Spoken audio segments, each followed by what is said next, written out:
Before we dive into questions, I just want to say that your works have really helped me deconstruct my own identities and understand how they relate to cosmopolitanism and just cosmopolitanist philosophical tradition. So thanks for being a pioneer in your own philosophical field. Thank you very much.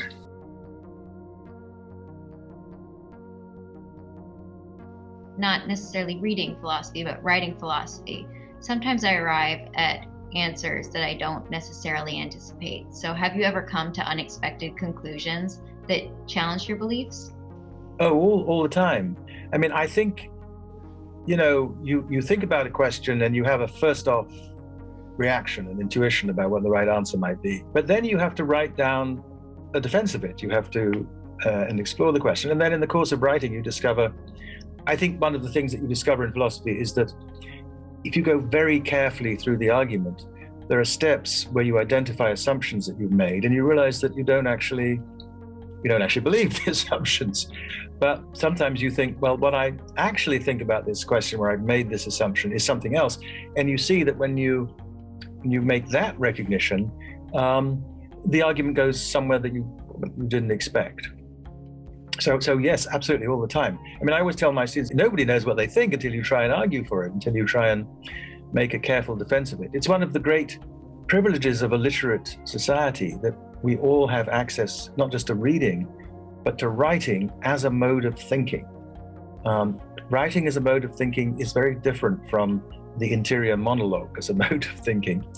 And you can be more disciplined if you write it down, because you can go back over the argument again and again, holding things constant.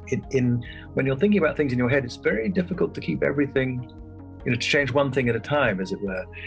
In writing, you can write down the assumptions and connect them through argument in a way that I think explains some of the reasons why certain kinds of intellectual progress in human history only began after writing. Over the course of your career, is there a particular discovery, shift, or change in the field of philosophy that's particularly surprised or impacted you? The turn among this generation, and it started a little while ago, but it's certainly present in this generation of graduate students and younger philosophers, to a real concern to engage with problems in the world.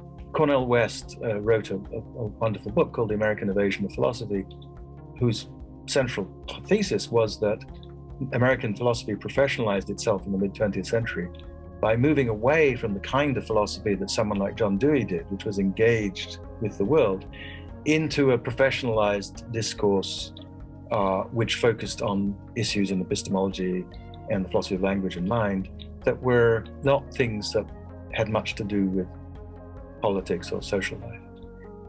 When I was becoming a philosophy undergraduate, John Rawls had just published The Theory of Justice, and that book, whatever you think of the merits of the theory in it,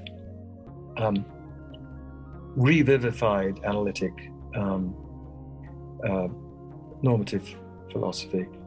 It did provide a framework for thinking about applied questions, and it also began a move which has now really been realized to engage with questions about identity and politics and power and equality in a way that's not just about dotting I's and crossing T's, but is about thinking what's helpful to move us ahead.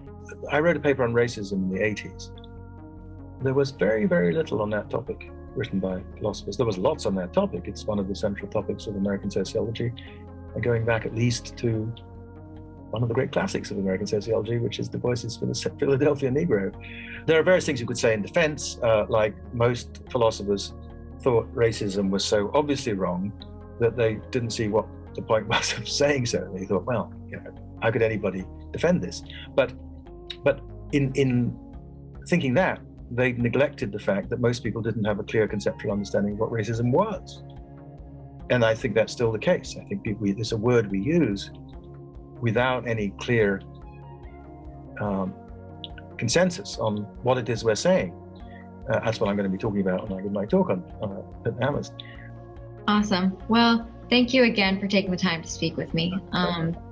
Yeah, I look forward to reading more of your work in the future, and really the questions central to your work have definitely changed the way I live from day to day. So perhaps in the future, maybe in grad school, or if I go to NYU or something like that, I'll find myself in one of your classes learning about the ethics of identity. Thank you so much.